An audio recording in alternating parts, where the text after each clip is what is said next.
The Suffolk County District Attorney's Office presents the indictment of Rex Heuermann as the definitive resolution to the Gilgo Beach mystery. This official conclusion is forensically unstable. It relies on a single monster narrative that ignores the distinct forensic signatures of at least 3 other unidentified offenders. While Heuermann is linked by DNA to the Gilgo 4, the official explanation for the remaining victims, including dismembered women and an unidentified toddler, is a logical collapse. We aren't looking at one man's dumping ground. We are looking at a congested graveyard. The trial of the architect does not provide closure. It reveals a predatory ecosystem where the most disturbing truth is the neighbors he didn't know he had. Based on the forensic signatures present, does a single perpetrator theory account for the reality of the Gilgo Dunes? Authorities initially grouped all 10 victims under one serial killer profile, citing the shared geography of Ocean Parkway. The forensic record disagrees. The Gilgo 4 were ritualistically wrapped in burlap.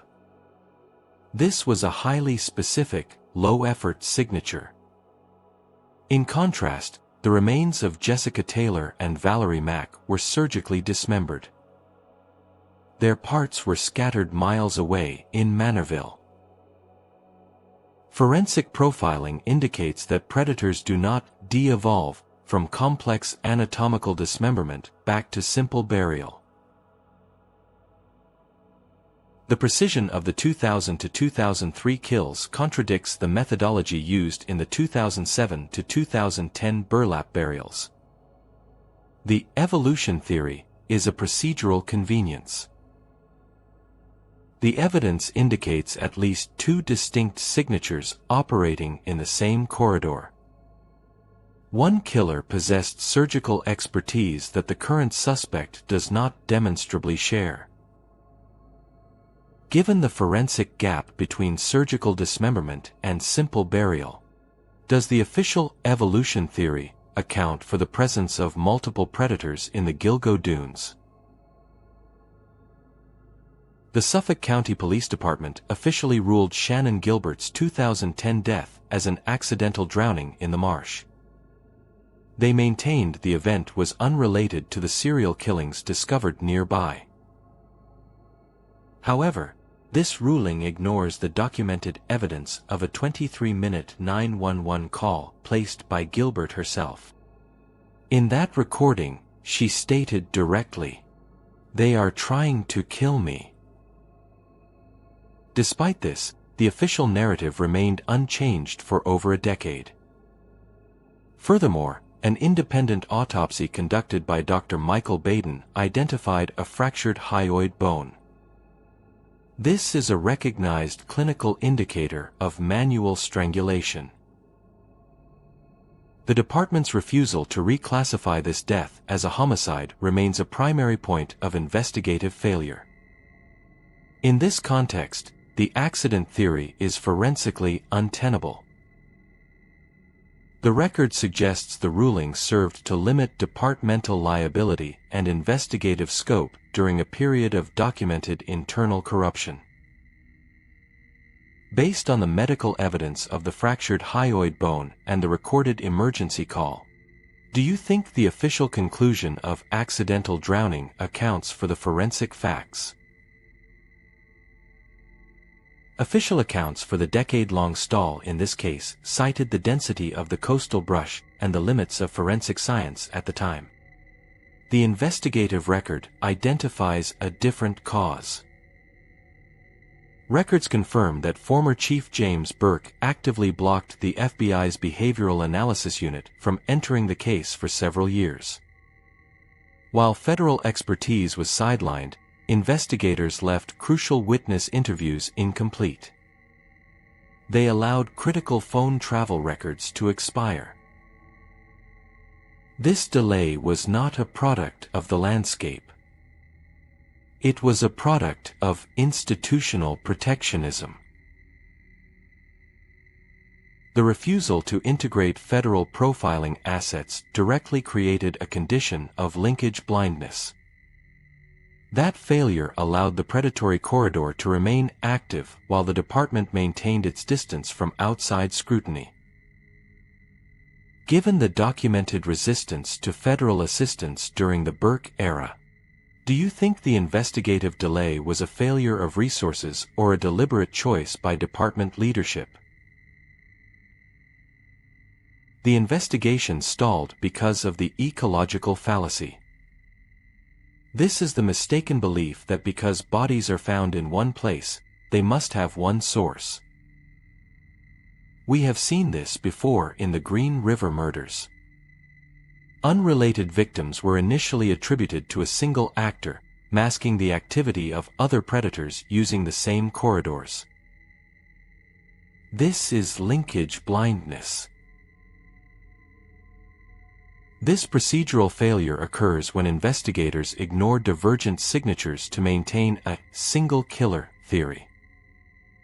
Often, the cause is political or administrative pressure for a clean resolution. By forcing the evidence to fit one man, the department effectively granted immunity to others using the same dunes.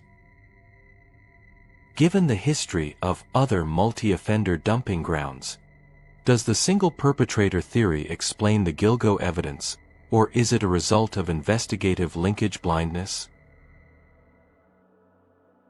Rex Heuermann is currently facing charges for the Gilgo based on mitochondrial DNA profiles and burner phone billing cycles. While the evidence for these specific victims is robust, it does not extend to the rest of the graveyard. The prosecution has failed to charge or forensically link Heuermann to the Asian male, the unidentified toddler, or the Manorville dismemberments. The architect profile does not account for the demographic diversity or the forensic variance of the other 6 victims. This indictment resolves the burlap-wrapped cases, but it leaves the broader ecosystem unexplained. The presence of a toddler and a dismembered male represents a total departure from the offender's established ritual. The investigative verdict is unstable. The evidence supports a multi-offender environment rather than a singular, evolving predator. Does the architect profile logically account for the diverse forensic signatures found at Gilgo Beach? Or does the official conclusion leave the most dangerous parts of the graveyard unexplained? Community sightings of suspicious vehicles and individuals were investigated and cleared of serial killing activity. While investigators cleared figures like Peter Hackett and Joseph Brewer of the serial murders, forensic friction remains. On the night of Shannon Gilbert's disappearance, discrepancies between witness statements and dispatch times created a timeline that the official record still fails to reconcile. The Suffolk County Police Department logged this public input, but rarely used it to stress test the official accidental narrative. The department prioritized a narrow investigative focus that excluded these localized anomalies. When official dispatch logs and witness accounts remain in conflict, where do you think the investigation failed to reconcile the truth? Given the unresolved timeline discrepancies between dispatch records and witness statements, do you think the official accidental conclusion accounts for all the evidence? The L.I.S.K case is approaching its conclusion with the prosecution of Rex Heuermann. This official finding suggests a total resolution. However, forensic friction remains. The presence of John Bittrolff, a convicted killer operating in the same area during the same window, proves the existence of a shared predatory corridor. The Asian male and the toddler remain unidentified. Their killers remain uncharged. The architect narrative is a partial solution presented as a total one. The forensic record indicates that the Gilgo Dunes remain a monument to systemic investigative failure. It reveals the reality of uncharged predators who shared the same shadows. Does the official focus on a single suspect provide a complete explanation for this graveyard, or does it leave other active threats unaddressed?